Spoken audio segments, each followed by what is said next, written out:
কফিনে মোড়ানো সেই অ্যাম্বুলেন্সটি যাবে, সেই অ্যাম্বুলেন্সটি দেখার জন্য, এই অ্যাম্বুলেন্সটির শেষ বিদায়ের দৃশ্যটি ধারণ করার জন্য এখানে তারা ভিড় করে আছেন। এটি হয়তো তাদের স্মৃতির পাতায় রয়ে যাবে। ঠিক একই রকম রাজনৈতিক জীবনে তার যে সহকর্মীরা আছে তাদের সঙ্গেও তার দীর্ঘ পথ চলায় তার স্মৃতি বিজড়িত।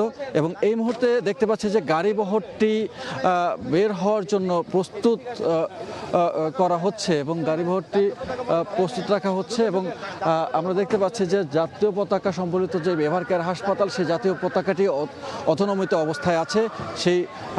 সেই শোকের পরিবেশটি যে বিরাজ করছে, সেখান থেকেই বেগম জিয়া এখন এখান থেকে পরেই হসপিটালে প্রবেশ করেছিলেন। আজকে তিনি দেহ হয়ে ফিরে যাচ্ছেন। এই গাড়িটিতে করেই তাকে তার ফিরোজার বাসভবনে নেওয়া হচ্ছে এবং সেখান থেকেই তার যে আনুষ্ঠানিক বিদায় সেটি দেয়া হবে। নিশ্চয়ই আমাদের ফ্রেমে আপনাদেরকে গাড়িটি দেখানোর চেষ্টা করছি। গাড়িবহরটি অলরেডি বেরিয়ে গেছে।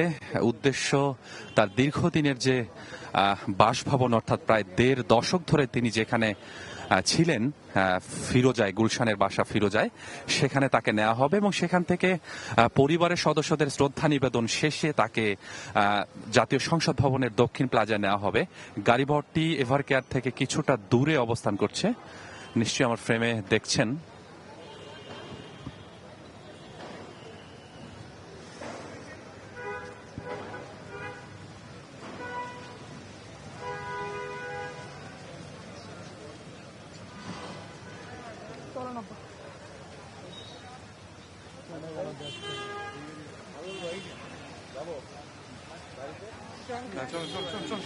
আসেন আসেন আসেন, কাটেন।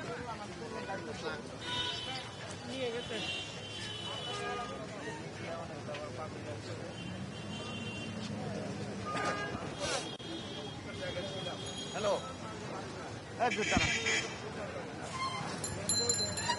কে রাখছে ভাই? জায়গা পাবো না কিন্তু বলছে।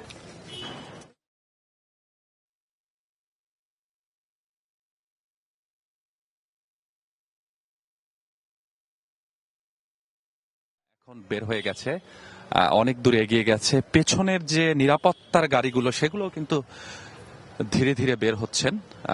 নিশ্চয়ই আমার ক্যামেরা ফ্রেমে আপনাদের দেখানোর চেষ্টা করি যে গাড়িটিতে লাল সবুজ পতাকা সম্বলিত, অর্থাৎ দেশের পতাকা সম্বলিত গাড়ি, সেই গাড়িতেই 1 মাস 11 দিন আগে যিনি এভারকেয়ার হসপিটালে এসেছিলেন জীবিত থেকে, তিনি আজ এই গাড়িটিতে করেই দেহ হয়ে ফিরলেন তার ফিরোজার বাসায়।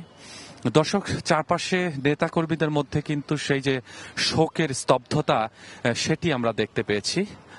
নিশ্চয়ই আমার ফ্রেমে আপনাদের দেখাচ্ছি গাড়ির যে বহর, সেটি সামনের দিকে ধীরে ধীরে এগিয়ে যাচ্ছে এবং চারপাশের নেতাকর্মীদের মধ্যে যে শোকের আবহ, সেটি প্রকাশ পাচ্ছে তাদের। এই মুহূর্তে বেগম জিয়ার গাড়িবহরটি বের হয়ে যাচ্ছে। এই মুহূর্তে বেগম খালেদা জিয়ার গাড়িটি বের হয়ে যাচ্ছে এভারকেয়ার হাসপাতাল থেকে। এভারকেয়ার হাসপাতাল থেকে তাকে নিয়ে যাওয়া হচ্ছে পতাকা মোড়ানো সেই অ্যাম্বুলেন্সটিতেই। পতাকা